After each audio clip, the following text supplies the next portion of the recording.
commercial, and then I'll be right back. I'm also want to let you know, and I'm going to tell you later on, have you ever found a tablet that you don't know where it came from? You don't know what it is? Well, later on, I'm going to show you how you can find out exactly what that tablet is. And it's very easy and simple procedure. Okay, so let's go to the commercial, and I'll be right back. Are you concerned about your health? Confused over different medications? Suspect a drug problem among a family member? What type of doctor should I see? Where can I find the lowest price prescription? Do you need more information about a medication? Tired of running to different doctor's offices? Need some legal guidance on a pharmacy matter? Is there a need to speak to a pharmacist? These questions and many more are answered every day at National Pharmaceutical Services Associates. Our office number is 864-540-8850. And remember, if you are concerned, then we are concerned. Our pharmacists are waiting to hear from you right now. Okay, hope you like that.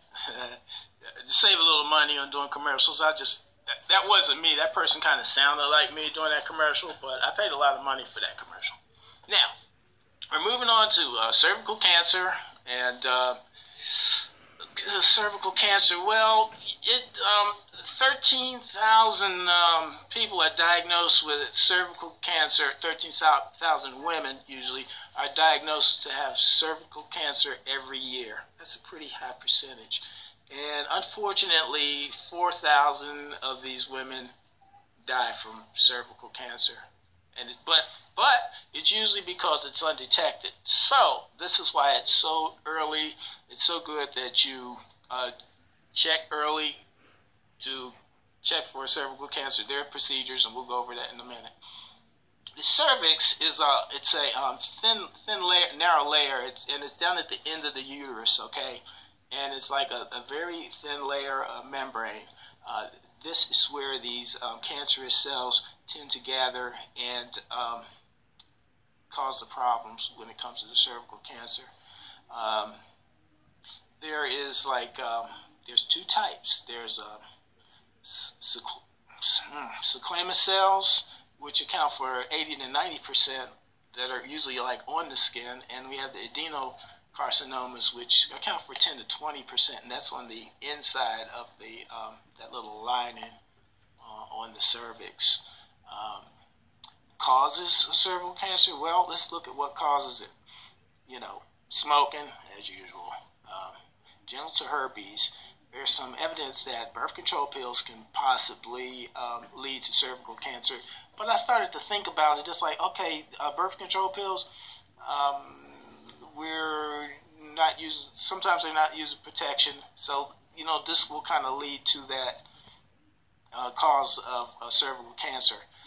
One of the biggest causes of the cervical cancer is the human papillomavirus, HPV. This virus is just prevalent among women, and it's really bad because you get it from skin contact, and they're little warts.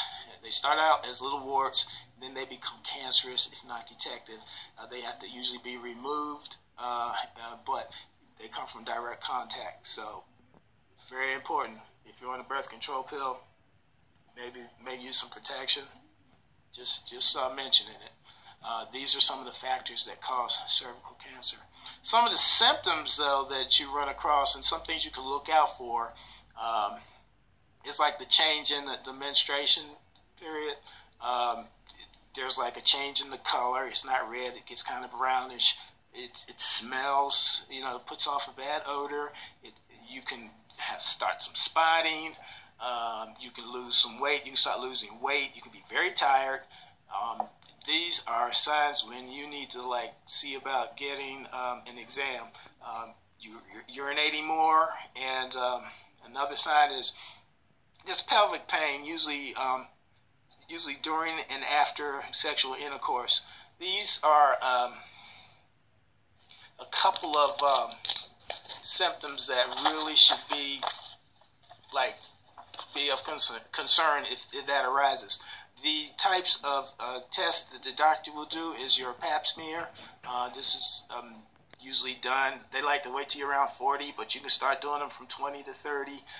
And then the pap smear will usually reveal if you have a problem with the, cervical cancers, or, the pelvic exam will, he'll get in there and take a look and see what they can see.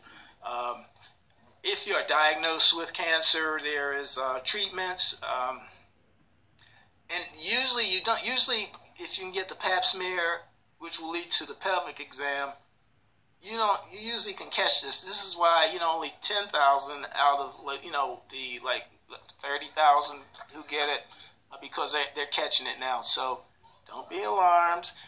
Just keep track of when you're supposed to get a pap smear. They can get it at age 20, but the doctor's going to say, no, you needed it 30 or 40 because, they don't want their insurance to pay for it. But if you start noticing those symptoms, go ahead and speak up, and let's get that looked at. If you do have it, we're going to be treating that with a couple of options: radiation, surgery.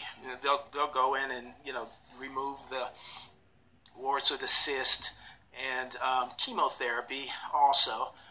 Chemotherapy is usually when they treat cancer with chemical concoction made up in the pharmacy.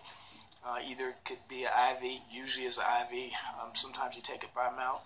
But that's pretty much it in a nutshell. I see I'm at 16 minutes. I did pretty good. Oh yeah, and the little tip that I wanted to tell you: if you do find that tablet and you don't know what it is,